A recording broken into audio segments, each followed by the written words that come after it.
자, 우리 이제 세무조사 파트 가보겠습니다. 118페이지에 가보시면 이제 세무조사권 남용 금지라고 돼 있죠. 이게 이제 법원성이 있느냐 선언적 규정이냐 이런 문제가 있었는데 지금은 아주 중요한 조문으로 보고 있어요. 그래서 1번에 이제 내용을 보겠습니다.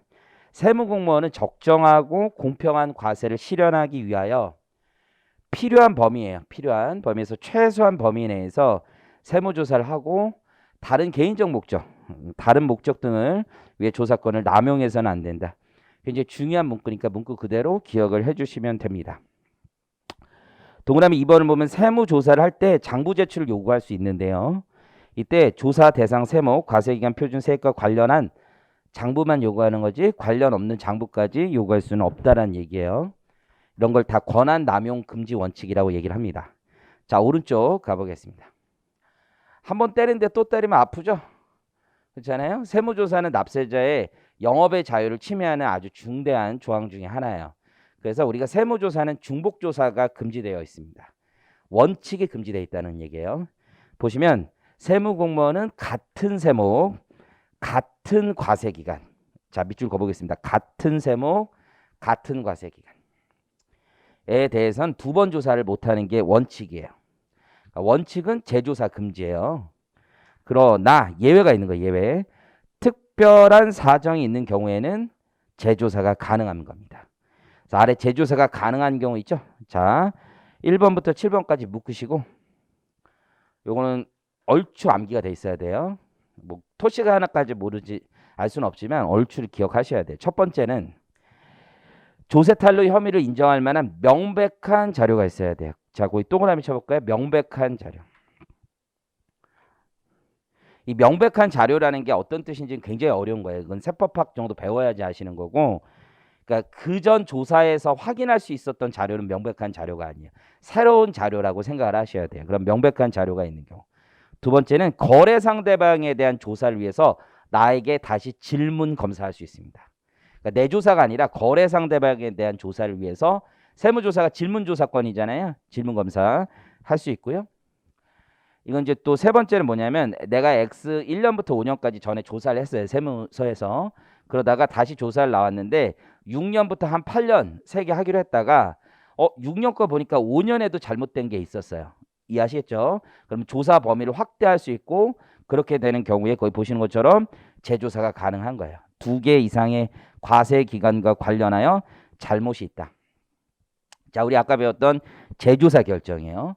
그래서 재결청에 조세심판원에 내가 불복을 제기했고 사실관계를 다시 확인하자고 얘기한 거잖아요. 그러면 당초 처분 청에서 다시 확인할 거 아니야. 그때 재조사 금지가 된다라면 확인할 수가 없겠죠. 그래서 예외 조항이 있는 거예요. 재조사 결정이나 재조사 재결에 의하여 조사를 한다라고 하면 재조사 금지 원칙에 위배되지 않습니다. 다섯 번째, 옛날에 이게 크게 문제였어요. 당초에 조사받을 때 금품 등을 제공하고 그냥 무마시켰던 거야. 이해하시겠죠? 그리고 나서 다시 조사를 하려고 보니까 재조사 금지에 걸리는 거야. 그래서 법을 이제 금품 제공했거나 금품 제공 알선했다라고 하면 이제 다시 조사할 수 있다는 얘기입니다. 그래서 예외 그다음 있고요. 여섯 번째, 여러분들 세무조사를 할 때는요. 사업과 관련된 세무조사는 한 번에 다 하는 거야. 그게 원칙이야. 그런 걸 통합조사라고 불러요. 근데 이제 통합조사를 무조건 다 할 수 있는 건 아니라고요. 일부 경우는 부분조사도 가능해. 뒤에 보면 배우겠지만 부분조사가 됐어. 그럼 볼게요. 어떤 이유로 법인세의 특정 항목만 조사하게 된 거예요. X1년 거를. 근데 나중에 와서 X1년 거를 그 항목을 제외한 나머지 부분도 조사할 수 있느냐 문제가 될 수 있겠죠. 근데 맨 위에 원칙이 같은 세목 같은 과세기간이잖아요. 그래서 예전에 조사를 못했던 문제가 있었어. 그래서 법에서 다시 규정해서 이렇게 두고 있는 거예요. 통합조사 예외 사유로 규정된 부분조사 후 부분조사에 포함되지 않았던 사항에 대해서는 다시 조사할 수 있다는 얘기예요. 이해하셨죠? 요건 꼼꼼하게 내용을 정확하게 인지하고 이게 말을 바꿀 수 있으니까 기억을 하셔야 돼요. 나머지는 니은 정도가 중요한 건데 여러분들 그런 거 아시는지 모르겠는데 재판을 받잖아요. 그럼 재판 판결문이 국세청으로 다 들어가요. 국세청엔 약 100명 이상의 직원이 그것만 분석을 하는 거야. 재판에 싸움이 있으면 세금 문제도 다 있거든요. 그 안에 알게 모르게 세금 문제가 껴있거든요. 그걸 분석을 해서 세원 분석에서 분석을 해서 세무조사를 하는 거예요. 그때는 과거 조사했던 항목도 다시 조사할 수 있어요. 왜 그러냐면 과세관청이 자체적으로 수집하는 정보가 아니죠. 외부에서 수집된 정보를 기반으로 하는 거잖아요. 그래서 거기 보시면 과세관청 외 기관이 검찰, 재판, 사법부 이런 데 얘기하는 거예요. 직무상 목적을 위하여 작성하거나 취득해 과세관청에 제공하는 자료의 처리를 위한 조사를 하는 경우에는 재조사 금지 원칙에 위배되지 않는다라는 거예요. 의미 이해하시겠죠? 자, 여러분들 나중에 이제 개업하고 그러면 이제 세무사 되시고 하면 이런 문제가 있어요. 클라이언트랑 얘기를 한다. 좀 비싼 클라이언트 있잖아. 좀 말하면 밥 먹고 얘기하면 막 자기 고민도 얘기하고 막 그래요. 뭐 이런 얘기 저런 얘기 하다가요. 뭐 얘기를 해요. 그러다가 뭐 그냥 잘 듣는 얘기 이혼했다는 얘기 뭐 이런 얘기 들어요. 그럼 이혼하면서 재판 과정에서 판결문이 나올 거 아니에요. 그럼 그 판결문 국세청에 가요. 그러면 그 과정에서 재산을 옛날에 명의신탁했던 얘기부터 해서 엄청 많은 얘기들이 있을 수 있어요. 이해하시겠죠? 그런 거 보면은 나온다고요. 의미 이해하시겠죠? 그런 자료들이 굉장히 많이 들어가요. 인생 상식으로 알아두시면 돼요. 국세청에서 요거 분석하는 분하고 나 친한 분이 하나 있거든. 이혼 서류 보면 되게 재밌다고 그러더라고. 보면서 진짜로 별의별 얘기가 다 나온다고. 그래서 여자분이 방에 들어가서 뭐 부엌에 들어가서 칼을 집어 들었다 뭐 이런 얘기도 나오고 서로 싸우다 보면 별의별 일이 다 있나 봐요. 저는 뭐 그런 것까지 모르겠는데 저 와이프가 이제 뭐라 그러면 그냥 들어요. 그냥 딴 생각해요. 그냥 주로 딴 생각하는 게 가장 마음이 편하고 그냥 제 와이프가 제일 많이 한 얘기가 내 말 듣고 있는 거야 얘기를 제일 많이 하더라고요. 들어 계속하고 딴 생각하는 게 최고입니다. 우리 옆에 친구 여자친구 있어요? 힘들죠. 몇 년 사귀었어요? 몇 년? 아유 이제 힘들 때네요. 헤어질 때네요. 어쨌든 3년 오래 사귀었네. 저는 한 나 와이프 만난 지 내 인생의 반편을 넘게 만나 20살에 만나가지고 지금 20 몇 년을 만났으니까 이 엄마 같고 누나 같고 그래야지는 뭐 어쨌든 간에 자 다음 페이지 가보겠습니다. 세무조사 시 조력을 받을 권리. 납세자 혼자서 외롭잖아요. 그러니까 세무 전문가의 도움을 받을 권리가 당연히 있습니다. 그래서 보시면 모든 세무조사를 받는 경우에는 변호사 공인에게서 세무사로 하여금 조사에 참여하게 하거나 의견을 진술하게 할 수 있는 권리가 있습니다. 이제 다음으로 자 우리가 세무조사를 받으면 제일 납세자가 궁금해하는 사항이 있어요. 그게 뭐냐면 내가 왜 이거예요. 내가 왜 조사를 받는데 제일 궁금하죠. 이유가 있을 거 아니에요. 그래서 조사 대상 크게 원래 세 가지예요. 세 가지. 하나는 국세청에서 정기 선정, 샘플 뽑아서 조사하는 게 있고 하나는 혐의가 있어요. 구체적 혐의. 수시 선정 사유라는 게 있어요. 그 교재는 없지만 상속세나 증여세는 부가 결정을 해야 되잖아요. 그러기 위해서 다시 조사하는 경우가 있어요. 그래서 세 가지 경우가 조사 대상이 된다라고 보시면 돼요. 자, 첫 번째 그래서 세무조사 대상자 선정. 첫 번째 있는 게 부가가세 제도 있잖아요. 이거 뭐 상속세, 증여세예요. 두 번째 정기 선정. 이거 중요한 내용입니다. 별표 치시고. 자, 선정 사유가 이건데요. 첫 번째는 국세청장이 납세자 신고 내용에 대해 과세자료 세무정보, 외관법에 따른 감사 의견, 외부감사 실시 내용, 회계 성실도 자료를 고려하여 여기까지 보면 성실도가 떨어지는 거야.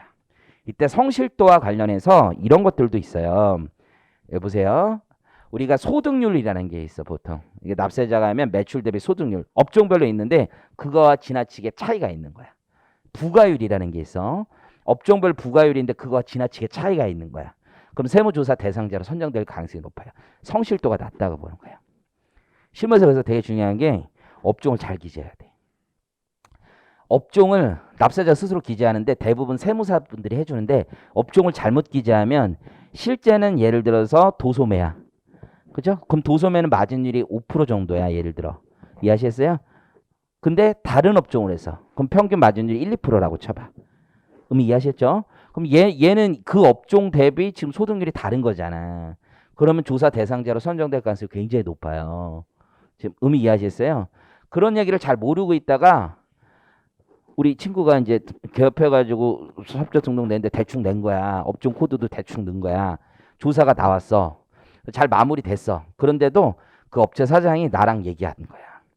뭐 이 얘기 저 얘기하다가 그래 우리 세무조사 받았어요 막 얘기하면서 내가 그냥 그 사업자 등록은 뭐로 냈어요 그냥 물어봐. 근데 이업이 아닌데 뭐 이렇게 얘기가 돼. 그럼 분노하는 거야 분노하는 거. 나는 성실한 사람인데 성실한 사람으로 안 비춰지는 거란 말이야. 그래서 그런 업종 등록이 되게 중요해. 그리고 회계감사라는 걸 받잖아. 회계감사. 회계감사 받으면 감사 의견이 있어. 내 상패 때문에 어쨌든 간에 감사 의견이라는 게 있는데 적정 의견이라는 게 있고 한정 의견이라는 게 있고 부적정 의견이라는 게 있고 의견 거절이라는 게 있어. 나 얼마 전에 주식한 게 의견 거절 맞아가지고 상패를 당했어요.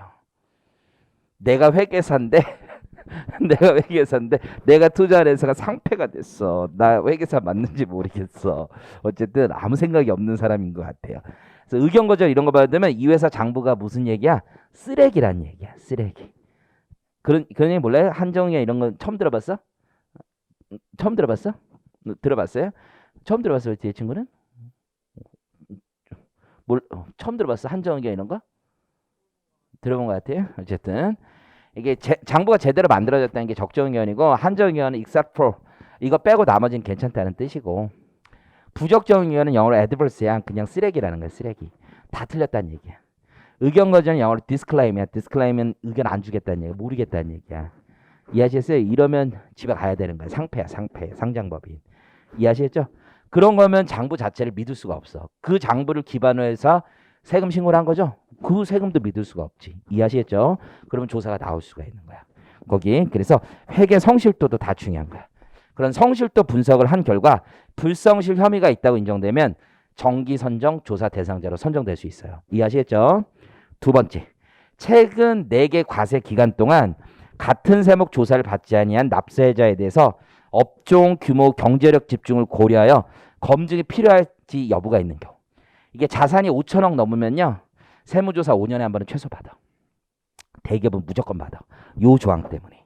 이해하셨어요? 경제력 집중 요런 조항 있잖아요. 그 대상이 선정돼 있어. 이해하셨죠?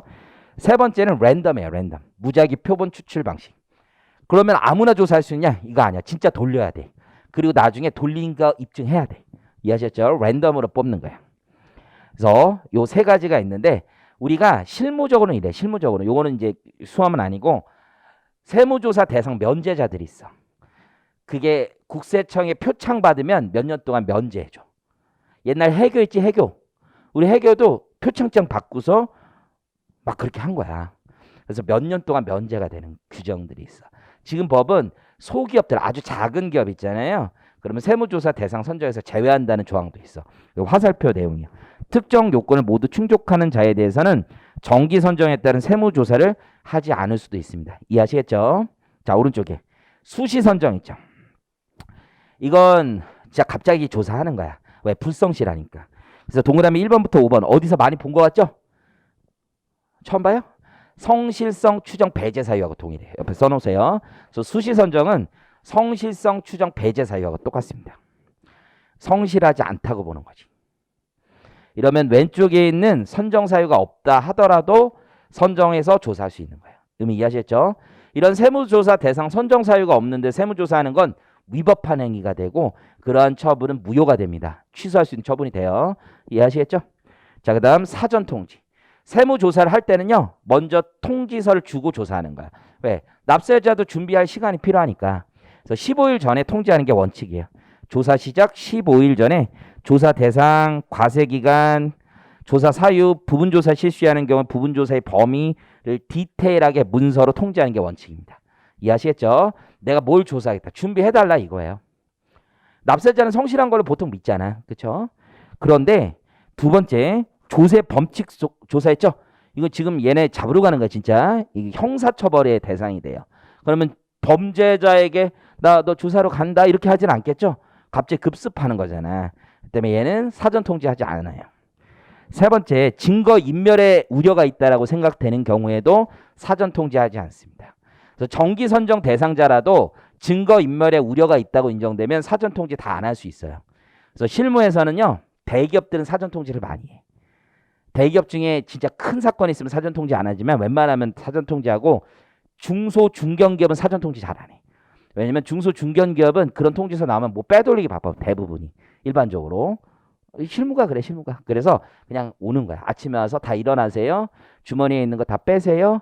자 나가세요 이렇게 한다고요. 그러면 나가야 되는 거야. 거기서 버티고 있으면 안 돼. 근데 나가면서 뭐 막 챙겨가는 사람들이 있다고. 제일 챙겨야 될 게 노트북 이런 거야. 노트북. 노트북이 다 있잖아. 그래서 노트북 가지고 그냥 뛰어가는 거야. 그냥 뛰어가는 사람들이 있습니다. 공인중개사 사무실 세무조사 나가잖아요. 중개사분들은 뛰어요. 노트북이 아니라 데스크탑 들고 뜁니다. 그렇죠? 공무원이 쫓아가면요. 끝까지 뛰어요. 아니, 여러분들은 칼로이스 이런 사람 모르죠. 어쨌든 간에. 근데 아주 그냥 100m 달리기 선수가 돼서 뛸 정도야. 이해하시겠어요? 그래서 증거인멸의 우려가 있으면 사전통지 생략도 가능하다. 자, 거기 화살표 하나만 체크합니다. 옛날엔 폐업하면요. 사전통지 안 해도 됐었어요. 이제는 폐업하더라도 사전통지 하는 걸로 법규가 바뀌어 있습니다. 참고하시면 되고 다음 페이지. 세무조사를 받으면 나는 영업의 자유를 침해받는 거예요. 그러니까 나는 준비도 해야 되고 할 거 많잖아. 그래서 납세자는 지금 말고 나중에 받을게요 라고 연기 신청을 할 수도 있어요. 그래서 연기 신청 사유가 있으면 연기 신청합니다. 그래서 지금 사업에 심각한 어려움이 있다. 나중에 좀 받죠. 얼마든지 할 수 있어요. 아파요. 할 수 있어요. 심지어 장기 출장도 가능해. 그래서 외국계 기업은 CFO 이런 사람 본국으로 보내버립니다. 그리고 우리는 지금 못 받는다. 이렇게 하기도 해요. 이해하시겠죠? 그래서 과세관청도 받아줘야 돼. 근데 일반적으로 받아주긴 해요. 근데 굉장히 짜증내죠. 왜냐면 자기들도 팀 스케줄이 있단 말이야. 서울지방국세청, 중부지방국세청 이런 데는 한 팀이 뭐 이렇게 돼. 우리가 볼 때 1-2-3 이렇게 부르면 1국 2과 3팀 이런 뜻이거든. 한 팀에 한 6명인데 그 팀에서 돌리고 있는 조사가 작으면 5개, 많으면 10개 이래. 10개를 지금 돌리고 있는데 그중에서 스케줄대로 지금 열심히 돌리고 있는데 이놈이 나중에 받겠다고 하면 스케줄이 꼬이잖아. 싫어할 수도 있어. 하지만 우리의 권리예요. 권리. 이해하시겠죠? 그래서 연기 신청할 수 있어. 그렇지만 과세관청은 우리 절대 못 받아준다 할 수도 있어요. 승인사항이라고 보시면 돼요. 승인사항 중에 하나다. 다음 세무조사 기간. 세무조사 기간은 원칙적으로 한 달이든 2달이든 할 수 있는 거예요. 다만 법은 최소한의 기간 동안 하라고 되어 있을 뿐이에요. 그래서 사전 통지하면서 우리 2달 할게요 이렇게 할 수도 있어요. 보통 이제 세무조사 대응 계약을 하잖아요. 그럼 통지서 그날 와도 몇 달 어느 정도 하겠다는 거 있어. 사전 통지 안 하고 와도 한 달 할게요, 2달 할게요, 2주 할게요 이런 게 있다고요. 이해하시겠죠? 그럼 그거에 따라 용역 보수를 산정하고 일을 시작하거든요. 근데 조사 기간 또 연장할 수도 있고. 이해하시겠죠? 어쨌든 법은 최소한 범위 내에서 하라고 되어 있어. 근데 매출이 100억 이하인 아주 소규모 범위는 최소한의 범위를 막 2달, 3달 잡으면 안 되겠지.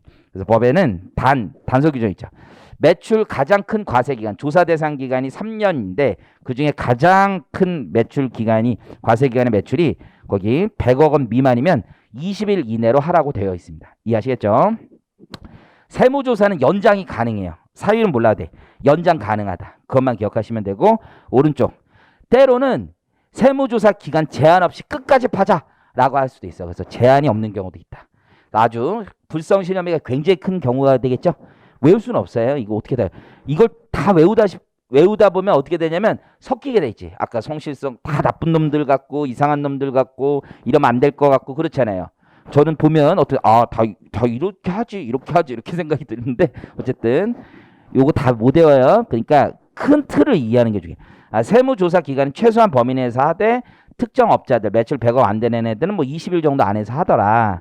연장도 가능하더라. 근데 제한이 없는 경우도 있더라. 이렇게 가시면 돼요.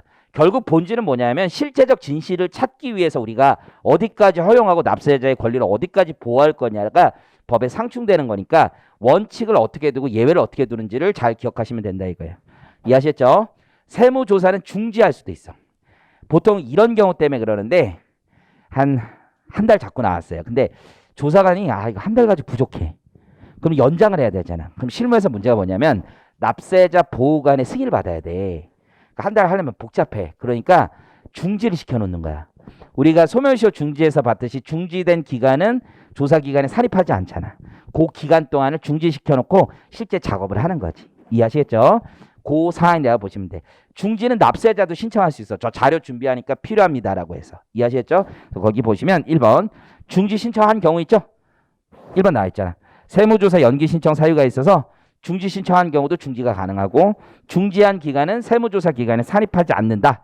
그것만 잘 기억하시면 돼요. 다음 페이지 중요한 거네. 그렇게 세무조사 중지를 했으면 자료 제출을 요구하면 안 돼요. 조사 기간 중지 기간 있잖아. 그때 자료 제출 요구하면 안 돼요. 네, 가끔 이제 요구하시는 분도 있는데요. 하면 안 되지. 그렇잖아. 저는 세무조사 사전통지 제도도 굉장히 피곤한 제도라고 생각해. 그래서 명절 전에 사전통지가 왔어. 이번 명절 죽은 거죠? 어떻게 하라는 얘기야. 마음도 편안하지 않고. 그렇잖아요. 마음이 불편해. 마음이. 제일 불편한 거지. 그렇죠? 여러분들 이게 마음이 불편한 것처럼 이게 인생 피곤한 게 없잖아. 여러분 2차 시험이든 1차 시험은 마음은 덜 불편하죠. 떨어져도 그날 알잖아. 그게 차라리 낫죠. 근데 2차 시험에 이건 내가 뭘 썼는지 뭐가 맞는지도 모르는데 한 3개월 기다려봐. 마음이 불편하잖아요. 공부할 때 노는 건 그렇게 재밌는데 그때는 마음이 불편하니까 놀아도 재미가 없어요. 공부할 때 붙을 거라 생각하니까 놀아도 재밌지만. 그렇죠? 시험 보고 나서 기다릴 땐 그렇게 힘들어요 이게. 세무조사 딱 맞기 전이 제일 무섭잖아. 영화 올드보이 봤어요? 올드보이? 거기도 나오잖아요. 맞기 전이 가장 무섭다고. 똑같은 거야. 그래서 피곤해. 그 실제로 사전통지 난 피곤하다고 생각해. 똑같아. 조사 중지 해놓고서는 중지했은 기간 또 솔직히 불편하지. 솔직히 말하면. 납세자가 신청하고 싶어? 하지 않아. 그렇지만 과세한체 요구제 중지 신청 좀 해주세요. 그럼 우리가 신청하고 조사 중지하는 거야. 그 기간 동안에 원칙적으로 모두 하면 안 돼. 자료 제출도 요구하면 안 돼. 근데 요구하세요. 그래서 내가 예전에 한번 그런 짓을 법률상으로는 중지 기간 동안은 중지 요청 못 하는 거잖아. 그렇죠? 근데 우리 같이 조사하는 이제 후배 우리 이 새끼 이거 이제 같이 여기에 있는 요놈 요놈이 얘기를 하는 거야. 조사관한테 겁 없이. 중지 기간 동안은 요청 못 하는 거 아닙니까? 내가 입을 한 대 때리고 싶었어. 이런 새끼 요거. 법을 알다고 다 우리가 하면 안 되죠. 겸손하자 맨날 얘기하는 거야. 그 얘기를 어떻게 또 감히 하냐. 그러면 안 된다. 그때 저도 너무 화가 나가지고 그랬다. 뭐 그런데 제가 반장님한테 사과드렸습니다. 얘가 아직 뭘 몰라서 뭐 그런 얘기를 드렸었는데 어쨌든 법은 저도 수업 때 한번 강하게 얘기하고 싶네요. 조사 중지 기간 동안은 자료 요청 못 하는 거예요. 라고 자신 있게 얘기하고 싶네요. 법은 그래요. 이해하시겠죠? 그 다음 범위 확대. 이게 조사 범위가 확대되는 건 이런 거예요. 예를 들어서 부가세만 조사하다가 법인세 조사 이런 것도 있지만 X 2년 3년 조사하다가 1년 조사 이런 게 범위 확대라고 보시면 돼요. 조사 범위 확대도 원래는 안 되지만 예외적으로 가능하다고 보시면 돼요. 그래서 원칙은 안 되는 거야. 다음의 경우를 제외하고는 조사 범위 확대할 수 없다고 돼 있죠. 하지만 예외적으로 가능하다. 그럼 이해하시겠죠? 그래서 보통 다른 과세 기간 조사하는 경우가 많더라. 자, 다음 장부 서류 보관 금지. 자, 이거 보세요. 국세청에서 서류를 빨아간다고 그랬죠. 그러면서 동의서 한 장 줘. 동의서에 사인해야지 가져갈 수 있는 거야. 과세관청인 국세청은 영장이 없기 때문에 재판부가 준 영장이 없기 때문에 가져갈 수 없어. 납세자의 동의가 없으면 절대로 못 가져가는 거야. 이거는 예외 없어. 그냥 절대로 못 가져가는 거야. 동의 없으면 못 가져가는 거야. 그죠? 근데 옛날에 그런 적 있지. 막 가져가려고 그러니까 그 외로운 별 알죠? 론스타. 걔네들 같은 경우는 가져가지 말라 그런 거야. 근데 과세관청이 가져간다고 한 거야.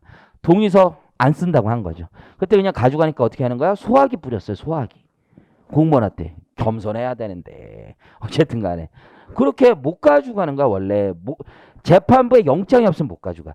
재판부가 영장 잘 안 내줘요. 현실에서. 왜 가져가냐? 조사를 왜 그렇게 하냐? 이렇게 하는 거야. 이해하셨죠? 근데 현실에서 동의서 안 써줄 배짱 있냐 이거지. 내가 얘기했잖아. 겸손하자고. 동의서를 어떻게 안 써줘? 조사관이 가져가겠다는데 난 못 가져가요. 해코지 당할 것 같은 그런 마음이 있잖아. 그렇죠? 그리고 내가 진짜 떳떳하면 줘도 되는데 또 약간 애매하죠. 어쨌든 동의서는 그래서 현실에선 써주죠. 근데 중요한 건 우리 시험이잖아요. 시험에서는 동의서 없으면 못 가져가는 거야. 절대로 못 가져가는 거야. 이해하시겠죠? 시험에서는 꼬셔요. 뭐 동의서 없어도 특별하게 다 필요 없어. 동의서 없으면 못 가져가는 거야. 그래서 거기 임의로 보관할 수 없다 돼 있죠. 임의로 보관할 수 없어요. 동의서 써주면 가져가요. 그럼 다시 반환해달라고 할 수 있는 거죠. 가져간 거 반환은 또 문제가 있어. 거기 두 번째를 보면 원래 14일 안에 반환해줘야 돼. 다만 이미 가져간 거잖아. 이미 조사 목적을 달성하기 위하여 필요한 경우에는 납부실에 납세자 보호원의 심의를 거쳐 한 차례 보관 기간 연장해 줄 수는 있어요. 이해하셨죠? 가져가는 건 동의 없으면 절대 못 가져가요. 가져간 다음엔 반환해달라면 반환해 주는 거야. 근데 이 경우에는 이미 가져온 서류잖아. 그래서 한 번 더 연장해서 보관하고 있을 수 있습니다. 자, 오른쪽에 통합 조사 원칙. 이게 한 번 맞을 때 다 같이 맞는 게 좋잖아요. 그렇죠? 아니, 우리가 다 같이 맞는 게 좋지. 계속 맞는 거 좀 그렇잖아요. 애매하게 때리고 조금 있다 와서 또 애매하게 때리고 제일 싫죠. 그렇잖아요. 한 번 조사할 때 다 같이 조사하는 거예요. 특히 사업자는. 그래서 거기 보시면 납세자의 사업과 관련하여 세법에 따라 신고 납부가 있는 세목은요. 통합 조사하는 거예요. 그래서 보통 법인세 조사, 소득세 조사, 원천징수 조사, 그리고 뭐까지? 부가가치세 조사까지 다 한꺼번에 합니다. 일반적으로. 그럼에도 불구하고 특정한 세목만을 조사할 수도 있어요. 이런 걸 부분 조사라고 하는 거 아까 얘기했던 대로. 그래서 법인세만 조사하거나 부가가치세만 조사할 수도 있다 이거예요. 이해하셨죠? 사유는 몰라도 좋아. 특정한 경우에는 우리 특정 세목만 조사할 수도 있다. 다음 페이지에 가보시면 때로는 특정 세목 중에서 일부분만 조사할 수도 있어요. 부분 조사도 가능하다. 그래서 특정 사업장만 조사하거나 특정 항목만, 특정 거래만 조사할 수도 있다. 의미 이해하시겠죠? 그 경우도 가능하더라. 잘 기억하시고 통합 조사의 원칙을 예외를 기억하셔야 돼요. 이렇게 부분 조사한 다음에 나중에 재조사할 때 가능한 거죠? 다 할 수 있어요? 아니면 부분 조사한 부분은 제외하고만 가능한가? 부분 조사한 부분은 제외하고 다시 재조사가 가능하더라. 정도 생각하시면 되고요. 자, 세무조사가 끝나면 결과 통지를 해줘야지. 왜 결과 통지를 해줘야 돼요? 결과 통지를 받아야 불복을 하고 과세존적부 심사를 청구할 거 아니야. 세무조사 결과 통지를 해줍니다. 20일 이내에 해주고요. 공시송달이라는 사유가 있으면 40일까지도 연장이 됩니다. 그래서 조사 통지 해주고 동그라미 2번 다만 얘한테 조사 통지를 할 수 없는 경우도 있어요. 때로는. 그래서 납세 관리인 없이 국내에 주소를 두지 않거나 재조사 결정에 따른 세무조사 이런 거는 재판부가 알려줄 거 아니에요. 그렇죠? 그리고 세무조사 결과 통지 수령을 회피하거나 거부하는 경우가 있다라면 우리 조사 결과 통지가 필요 없다는 거야. 이해하시겠죠? 자, 오른쪽 보칙 가보겠습니다. 보칙은 별거 아니고 이 중에서는요. 포상금 지급만 의미가 있어요. 포상금. 세파라치라고 들어봤죠? 세금 나는 지난 여름에 네가 한 일을 알고 있다고 하면서 회사 내부 정보를 이제 국세청에 팔아넘긴다. 국세청에 이제 보고하고 거기서 포상금을 받는 거 포상금. 근데 포상금이 이제 재밌는 게 이거예요. 포상금요. 내가 신고해서 잡아도 돈이 들어와야 주는 거야 기본적으로. 예를 들어서 내가 여러분 이제 뭐 간첩 신고라고 해봐. 신고했는데 포상금 준다고 돼 있잖아. 잡아야죠. 잡아야. 이것도 마찬가지야. 그래서 거기 가보시면 국세청장은 다음에 지급 대상자에게 그 상대방 그 세금에 대해서 포탈 혐의를 고발한 사람이 있을 거 아니에요. 그 고발한 사람한테 포상금을 주는 건데 기타 소득으로 과세도 안 해. 비과세 조항이 있어 심지어. 그래서 소송 절차가 모두 종료가 되겠지. 신고했어도 걔가 불복을 했을 거 아니야. 그거 다 종료되고 부가처분이 확정되고 그 세액이 납부된 경우에 포상금을 주는 거야. 다 끝났을 때. 이해하시겠죠? 다 끝났을 때 포상금 줍니다. 그래서 최대 40억까지. 이거 대박이죠. 게다가 비과세야 비과세. 이만한 게 어딨어? 40억. 그래서 이 제도가 처음에 나왔을 때 국세청에 전화가 폭발했습니다. 저희 이런 거 있습니다. 그러니까 CFO 이런 사람들이 뭐 담당자들이 엄청 고발하려고 했겠지. 이해하셨어요? 혹은 은닉재산을 신고한 자는 20억까지. 요 두 개 금액 정도는 좀 기억을 하세요. 왜? 우리도 할 수 있어. 아니야. 어쨌든 최대 40억, 20억이다. 다음 페이지 가보시면 해외 금융계좌 신고 의무를 위반한 자도 있어요. 우리 뒤에서 이제 국조법에서 볼 건데요. 그런 경우도 20억. 자, 탈루세액을 제보했는데요. 이런 건 제외 사유야. 오히려 이런 걸 좀 기억해야 되는데 세무조정 잘못한 거를 고발했어.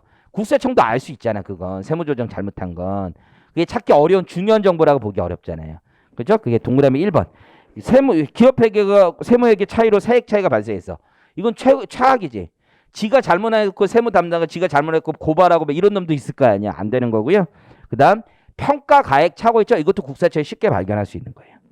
기속연도 차이 있죠. 이런 것도 쉽게 발견할 수 있어요. 이런 건 포상금 지급 대상이 되지 않습니다. 의미 이해하시겠죠? 요 정도까지 기억하시면 돼요. 이로써 이제 우리 국세 기본법을 마칠게요. 좀 쉬었다가 우리 국조를 갈게요. 국조.